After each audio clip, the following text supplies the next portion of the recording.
Hello friends, कैसे हैं आप सब लोग। तो दोस्तों, आज की वीडियो रहने वाली है बीकॉम सेकंड सेम के बिजनेस इकोनॉमिक सब्जेक्ट के ऊपर। गाइस, इस वीडियो के अंदर इसका यूनिट 1 कवर अप करेंगे और अगली वीडियो में इसका यूनिट 2। ठीक है, तो चलिए सबसे पहले वीडियो को स्टार्ट करते हैं। एंड स्टार्टिंग में ही एक बात क्लियर करना चाहूँगी, कॉपी पेन लेके ज़रूर बैठे, कॉपी पे क्वेश्चन और उसके आंसर के जो भी आपको मेन पॉइंट्स लगे उसको नोट डाउन ज़रूर करें, क्योंकि इकोनॉमिक सब्जेक्ट है, सबसे गंदा सब्जेक्ट होता है। ये मैं आपको पहले भी बता चुकी हूँ काफ़ी वीडियोज़ में। आप लोगों की शायद मेरे चैनल पर ये फर्स्ट वीडियो हो सकती है, तो अगर आप हमारे चैनल पर पहली बार विजिट कर रहे हैं, प्लीज़ चैनल को सब्सक्राइब करें। इसी तरह हम आपके लिए हर सब्जेक्ट की वीडियो लेके आते रहते हैं। चलिए सबसे पहले क्वेश्चन की बात करते हैं, जो कि 3 सालों से कंटिन्यूसली रिपीट हो रहा है कि marginal productivity theory of wages क्या होते हैं। क्रिटिकली इसको एक्सप्लेन करना है, तो सबसे पहले इंट्रोडक्शन देखो कि marginal productivity theory of wages क्या है। ये एक इंपॉर्टेंट थ्योरी है इकोनॉमिक्स की। ये हमें बताती है कि कैसे एक वर्कर की वेजेस को हम लोग डिसाइड कर सकते हैं, यानी कि उसकी सैलरी को किस बेसिस पे हम लोग डिसाइड करते हैं कि एक वर्कर की क्या सैलरी हो सकती है। ये थ्योरी हमें बताती है कि हर वर्कर को उसकी मार्जिनल प्रोडक्टिविटी के अकॉर्डिंग ही पे किया जाना चाहिए। सो अब मार्जिनल प्रोडक्टिविटी को समझते हैं आगे। तो सबसे पहले मार्जिनल प्रोडक्टिविटी क्या होती है। Productivity means how much output, एक वर्कर कितना आउटपुट या कितना काम करके कोई प्रोडक्ट एक वर्कर प्रोड्यूस कर रहा है। मार्जिनल प्रोडक्टिविटी का मतलब होता है कि जितना एक्स्ट्रा आउटपुट वो वर्कर प्रोड्यूस करेगा, जैसे एक एक्स्ट्रा प्रोडक्ट उसने बनाया तो वो होती है उसकी मार्जिनल प्रोडक्टिविटी, जितना उसने एक्स्ट्रा बनाया। फॉर एग्जाम्पल, एक फैक्ट्री है, वहाँ पे आपको 100 शर्ट्स बनाने के लिए बोला गया है 4 वर्कर्स को। अब 110 शर्ट बनी है विद 5 वर्कर्स, तो मार्जिनल प्रोडक्टिविटी अगर हमने एक 5वां वर्कर उनके साथ ऐड किया तो मार्जिनल प्रोडक्टिविटी कितनी बढ़ी, 10 शर्ट्स की, यानी कि 10 शर्ट्स इंक्रीज हो गई। तो जो 5th पर्सन है उसकी सैलरी उस प्रोडक्टिविटी से डिसाइड की जाएगी या उसके इक्वल ही होगी जितना उसका कॉस्ट होगा 10 शर्ट्स का। ठीक है, तो मेन आइडिया क्या है इस थ्योरी का। अ person is pay a wage equal to the value of, जितना वैल्यू उसने एक्स्ट्रा आउटपुट की डाली है, चाहे ही शी जिसने भी क्रिएट किया है, उतनी ही उसको वेजेस पे की जाएंगी। अब वेज क्या है, कैसे निकालोगे, कितनी उसने मार्जिनल प्रोडक्टिविटी निकाली, multiply by price of the product, कि कितना प्राइस है उस प्रोडक्ट का। अब इस थ्योरी की कुछ अजम्पशंस हैं, यानी कि ये थ्योरी खुद से ही कुछ चीज़ें अज्यूम कर लेती है। ये थ्योरी क्या अज्यूम करती है कि मार्केट में बहुत परफेक्ट कंपटीशन है। ये अज्यूम करती है कि लेबर मार्केट, प्रोडक्ट मार्केट में बहुत परफेक्ट कंपटीशन है, मतलब लोग एक दूसरे के साथ कोई कह सकते हो फ्रॉड करते ही नहीं है। ठीक है, लोग किसी को धोखा ही नहीं देते, परफेक्ट मार्केट है।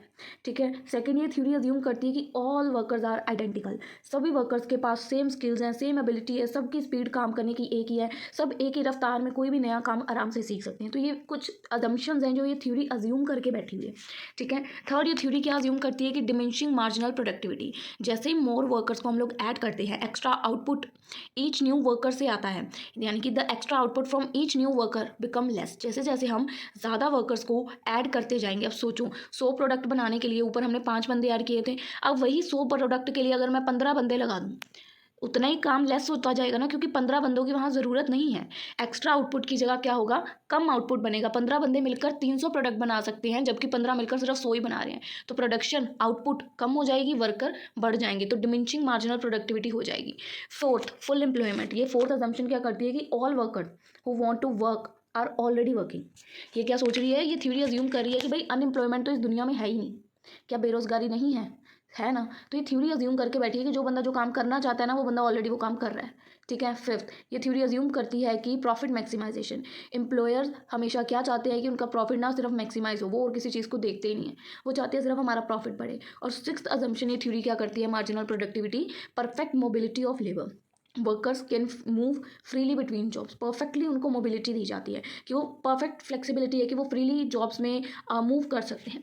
ठीक है, अब इसकी डायग्रामेटिक एक्सप्लेनेशन दी गई है, ग्राफ दिया गया नीचे। मैं पहले आपको ग्राफ दिखाती हूँ। ये देखिए ग्राफ है इसका, इसकी एक रेड लाइन है, एक ब्लू लाइन है। अब हम देखते हैं कि इसकी क्या थ्योरी है। जो ब्लू कर्व है वो मार्जिनल प्रोडक्टिविटी है लेबर की, जो डिक्रीज होती जाएगी मार्जिनल प्रोडक्टिविटी, एक्स्ट्रा आउटपुट का भी डिक्रीज हो जाएगा जब हम ज़्यादा वर्कर्स को हायर कर लेंगे।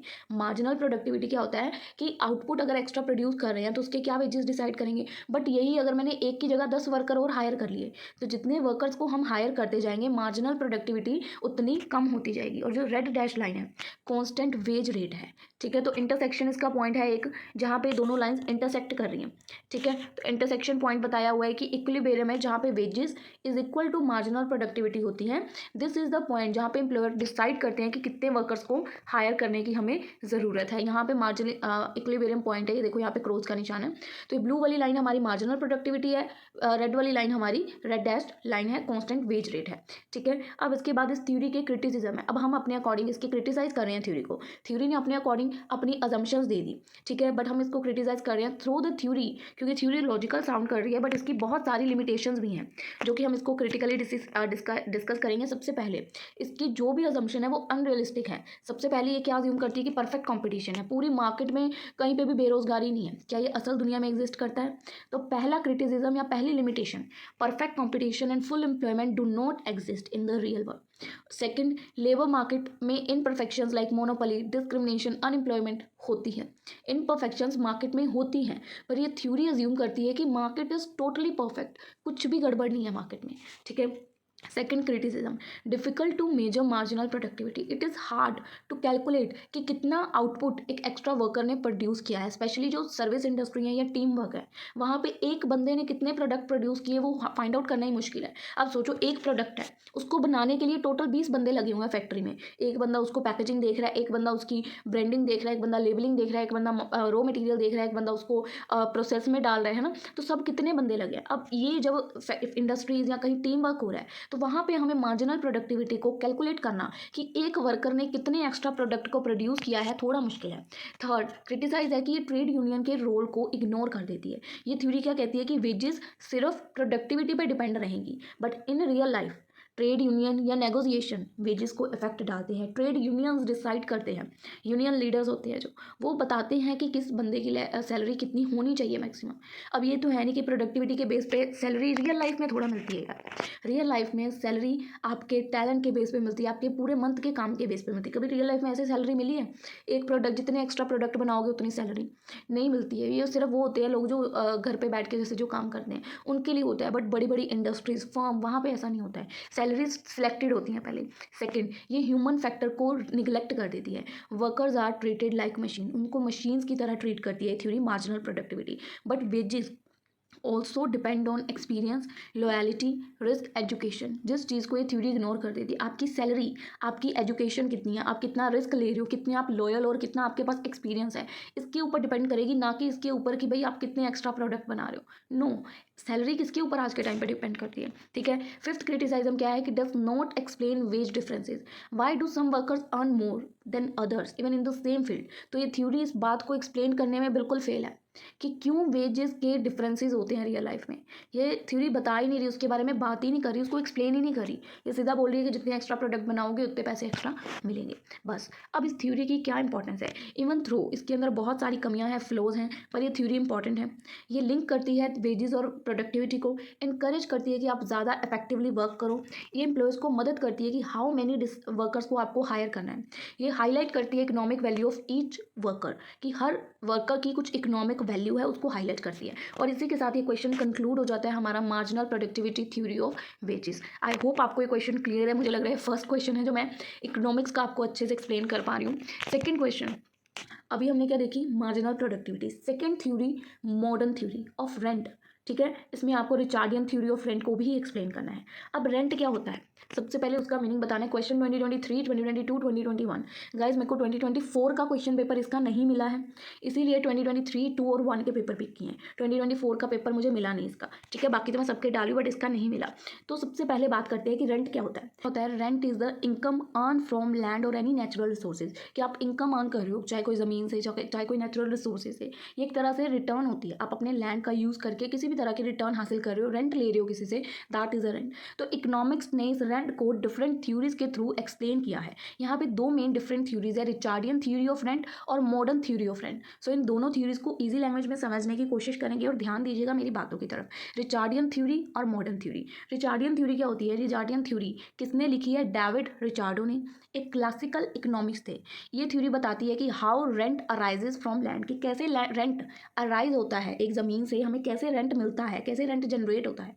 तो मेन आइडिया क्या है? रेंट अराइज बिकॉज, क्योंकि ज़मीनें लिमिटेड है, सबके पास इक्वली फर्टाइल ज़मीनें नहीं हैं, मतलब ऐसी उपजाऊ ज़मीनें नहीं हैं जहाँ पे अच्छी खेती की जा सकती है। रिचार्डो बिलीव करते हैं कि रेंट जो है वो एक सरप्लस, एक प्रॉफिट है, जो अगर आपके पास ज़मीन अच्छी है, फर्टाइल ज़मीन है जहाँ पे खेती बाड़ी अच्छी की जा सकती है, वो एक प्रॉफिट है अगर आपके पास वैसी ज़मीन है। अगर लेस फर्टाइल लैंड, जो लेस फर्टाइल है यानी कि जो बंजर ज़मीनें हैं, उनके मुकाबले में जो ऐसी ज़मीनें हैं जिनके ऊपर आप खेती कर सकते हो, वो आपके लिए एक प्रॉफिट है।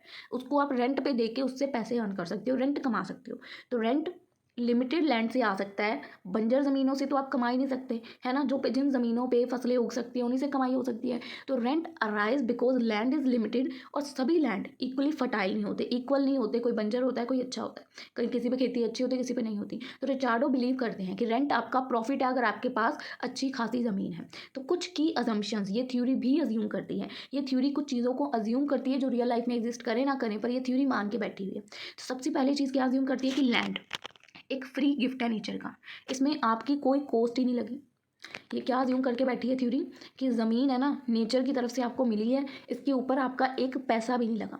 Second, different lands have different fertility, some lands is more productive. तो ये सेकंड चीज़ क्या अज्यूम करके बैठी है कि डिफरेंट लैंड्स होते हैं, उनकी डिफरेंट फर्टिलिटी होती है, और कुछ जगहें हैं बहुत ज़्यादा ही प्रोडक्टिव होती है। Third, law of diminishing return, more use of land, जितना आप ज़मीन का ज़्यादा यूज़ करते जाओगे उतना आप एक्स्ट्रा आउटपुट कम कमाओगे, लेस एक्स्ट्रा आउटपुट आएगा। मतलब लॉ ऑफ डिमिनिशिंग रिटर्न्स जो हैं धीरे धीरे वो कम होती जाएंगी जितना ज़्यादा आप उसको यूज़ करोगे।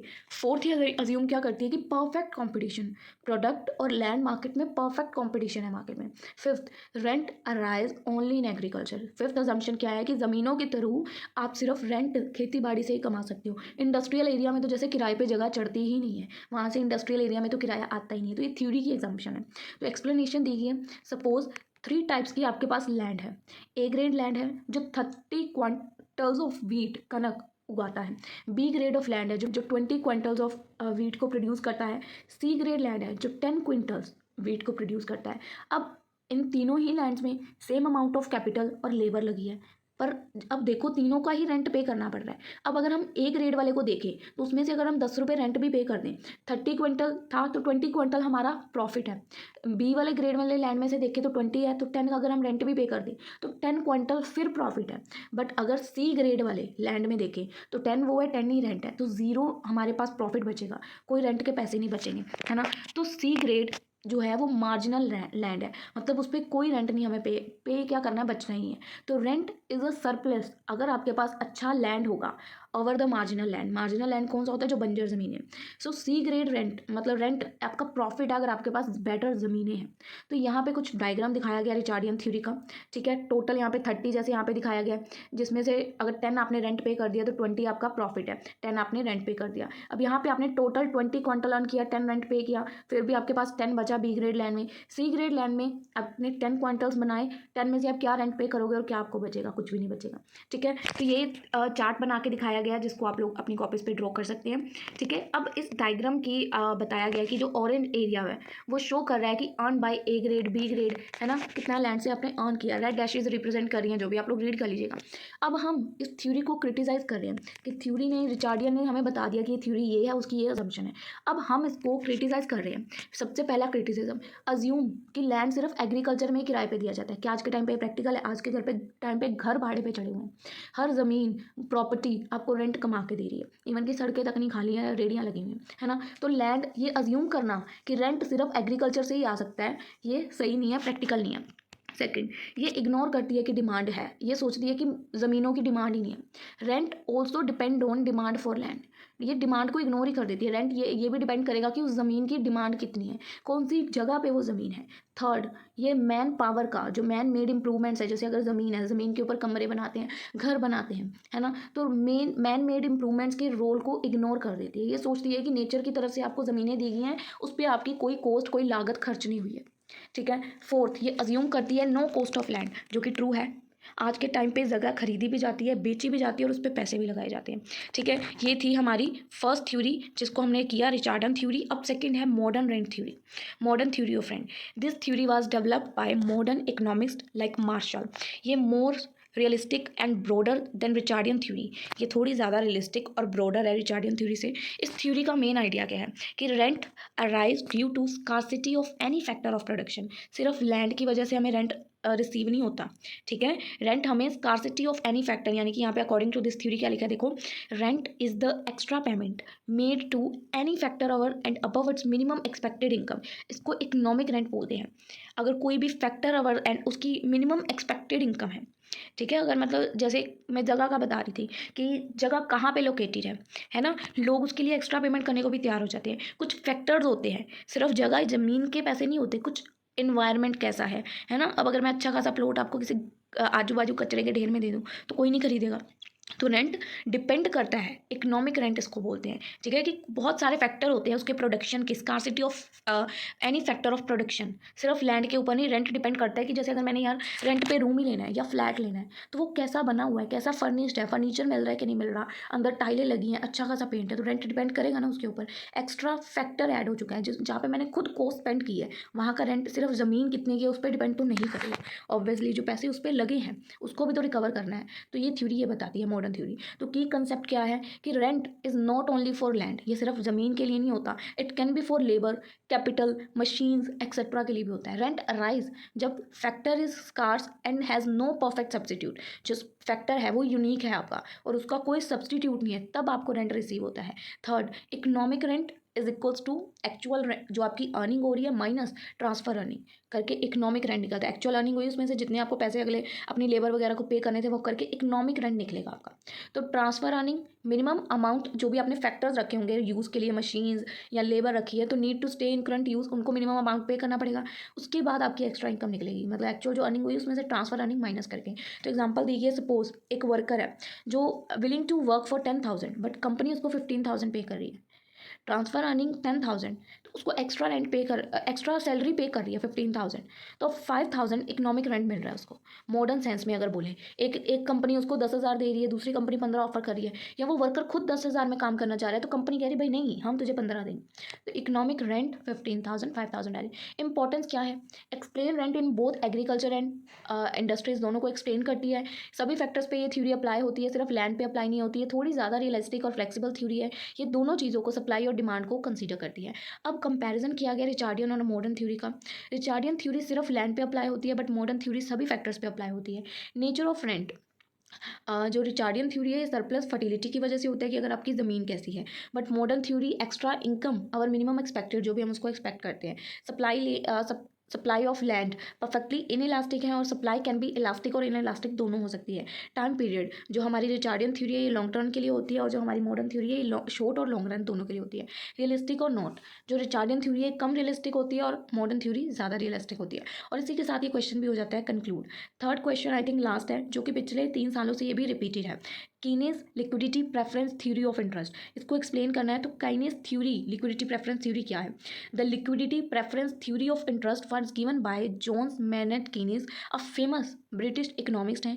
ये थ्योरी एक्सप्लेन करती है कि कैसे रेट ऑफ इंटरेस्ट को डिटरमाइन किया जाता है बाय उसकी डिमांड या बाय सप्लाई ऑफ मनी के थ्रू। अकॉर्डिंग टू काइनेस, जो इंटरेस्ट आपको मिलता है वो रिवॉर्ड है। Interest is the reward for parting with liquidity, cash और रेडी मनी के लिए। तो इंटरेस्ट आपको एक तरह से रिवॉर्ड रिसीव होता है जब आप अपने पैसों को पार्ट करते हैं with liquidity. Meaning of liquidity preference का मतलब क्या है?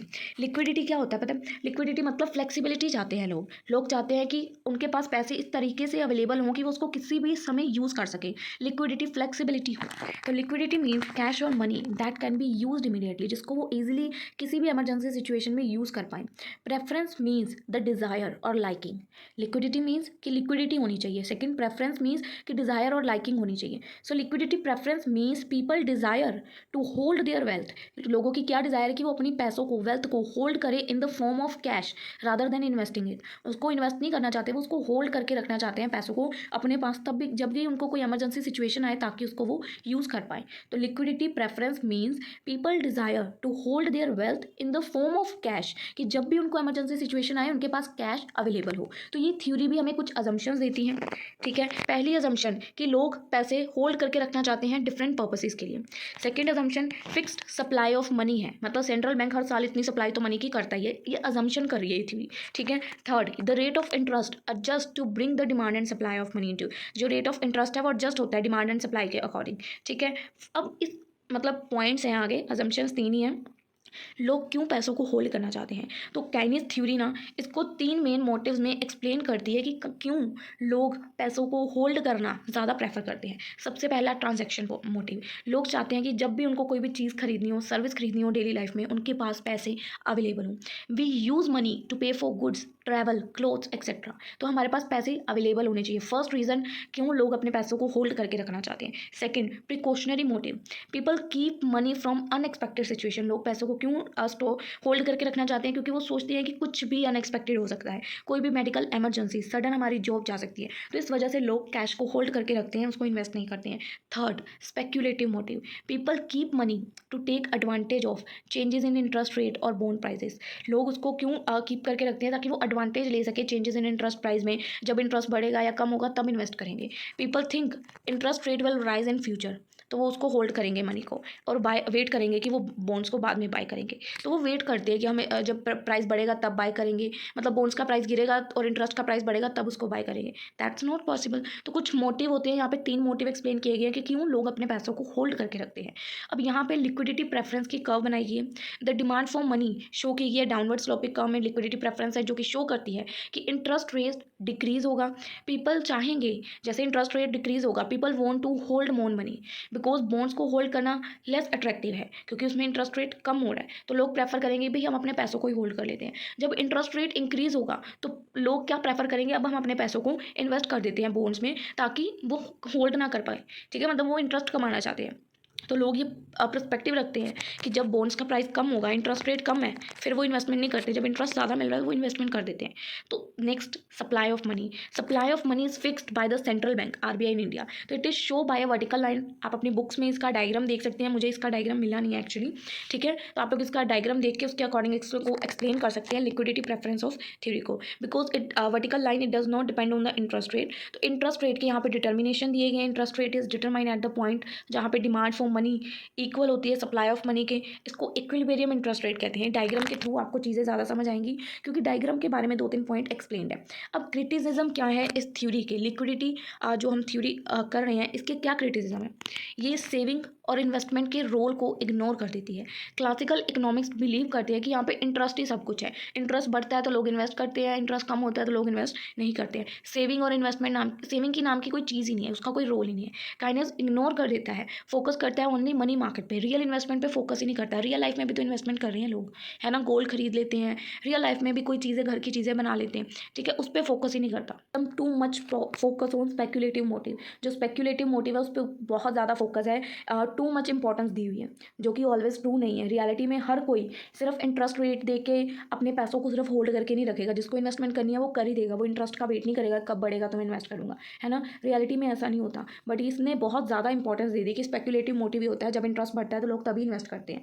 थर्ड, लिक्विडिटी ट्रैप, केनीज कहता है कि very low interest rate people में नॉट इन्वेस्ट एट ऑल, वो प्रेफर करते हैं कि होल्ड करें कैश को, इसको क्या बोलते हैं कि वो चाहते हैं लिक्विडिटी ट्रैप में फंसते हैं। बट क्रिटिसाइज करते हैं हम इस चीज़ को कि ये हैपन नहीं होता है, ये बहुत रेयर सिचुएशन होती है जब ऐसा लोग करते हैं, बट मोस्टली लोगों के पास जब पैसे होते हैं हम उसको इन्वेस्ट कर देते हैं। बट काइनीज ने ये चीज़ लिक्विडिटी ट्रैप बोली हुई है कि लिक्विडिटी ट्रैप के चक्कर में लोग इन्वेस्टमेंट नहीं करते, होल्ड करते हैं, दैट इज़ नॉट रियलिटी, ठीक है। फोर्थ, इसमें क्या अज्यूम किया हुआ है कि कॉन्स्टेंटली गवर्नमेंट मनी सप्लाई करती रहती है पैसों की, but in reality money supply change can be change bye the central bank using monetary policy tools. तो अगर बैंक्स मॉनेटरी सप्लाई चाहे सेंट्रल बैंक्स तो उसको चेंज कर सकते हैं, बट ये क्या सोचता है कि कंसिस्टेंट है, कांस्टेंट है, हर बार इतने नंबर ऑफ मनी तो आएगी। Fifth, lakhs explanation in long run, ये थ्योरी मोर यूजफुल नहीं है शॉर्ट रन के लिए, मोर यूजफुल है शॉर्ट रन के लिए, ये इंटरेस्ट रेट चेंजेस को अच्छे से एक्सप्लेन नहीं करती है लॉन्ग रन के लिए। सो factors like saving, investment, inflation यहाँ पे बहुत ज़्यादा मैटर करते हैं। और इसी के साथ ये क्वेश्चन की आ जाती है कंक्लूजन। इसके बाद एक और क्वेश्चन है जो कि पिछले 3 सालों से ही रिपीटेड है, dynamic and innovation theory of profit, theories of profit बतानी है।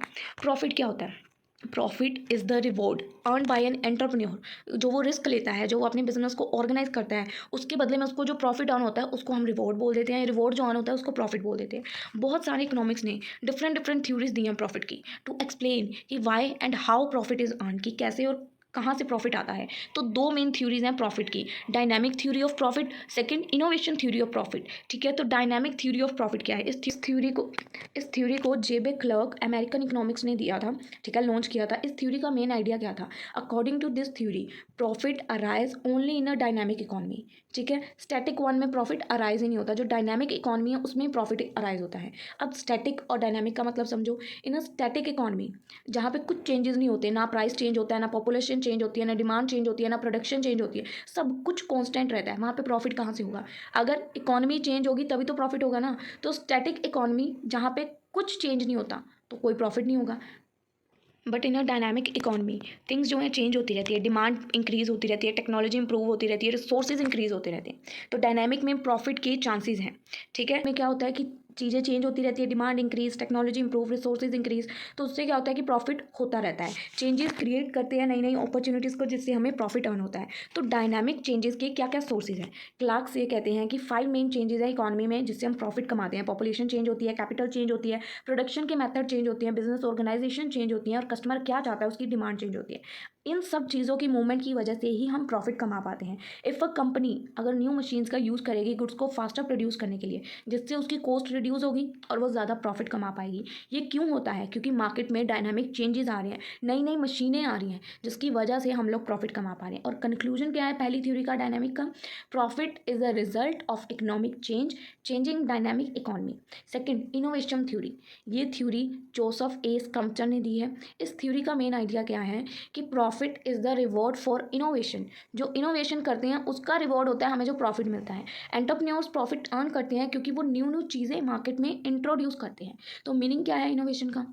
इनोवेशन का सिर्फ मतलब ये नहीं है कि इन्वेंशंस की, इसका मतलब है कुछ नया करा अपने अपने बिजनेस में, नया प्रोडक्ट लाए, प्रोडक्शन के नए मेथड लाए, न्यू मार्केट लेके आए, new source of raw material लाए, बिजनेस को करने के नए तरीके लाए। अब why profit is earn when an entrepreneur, जब एक एंटरप्रेन्योर इनोवेट करता है, वो नए रिस्क को लेता है, कुछ समथिंग न्यू ट्राई करता है, नया कुछ मार्केट में लाता है। अगर तो कस्टमर ने उसको पसंद किया तो उसको प्रॉफिट अर्न होगा और लोग उसके आइडिया को कॉपी भी करेंगे। But it's a risky thing, अगर लोगों ने पसंद नहीं किया तो वो पैसे डूब भी जाएंगे। अब यहाँ पे एग्जांपल दी गई, कंपनी ने एक नया मोबाइल फ़ोन यूनिक फीचर्स के साथ इंट्रोड्यूस किया, people love it and company earn high profit before other companies catch up. और इस थ्योरी की भी कंक्लूजन है। अब कंपैरिजन किया गया डायनामिक थ्योरी और इनोवेशन थ्योरी का। किसने लिखी? जेबे क्लर्क और जोसेफ ने। प्रॉफिट चेंज इन इकोनॉमी से आता है, यहाँ पे प्रॉफिट इनोवेशन से आता है।